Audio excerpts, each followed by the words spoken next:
Ось таке в нас коїться. Давно такого не було. Це щось жахливе.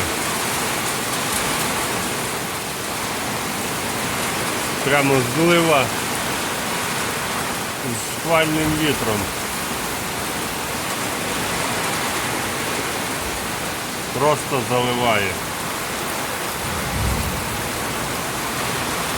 Гроза скажена. Це, нагадаю, Рівне. Прямо Рівне, Рівненський район. Західна Україна, північно-західна Україна. Це жах.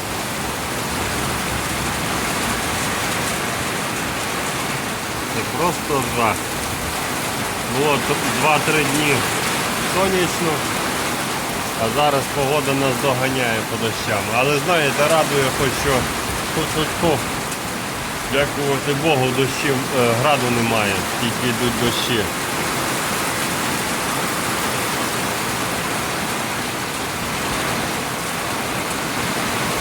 Жахіття.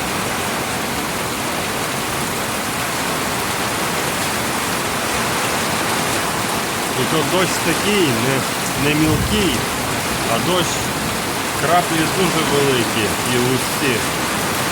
Просто заливає.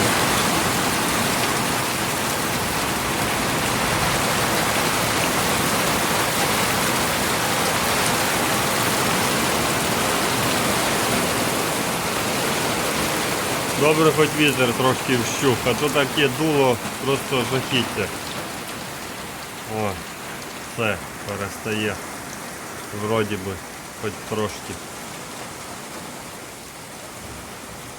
Все, всім гарної погоди.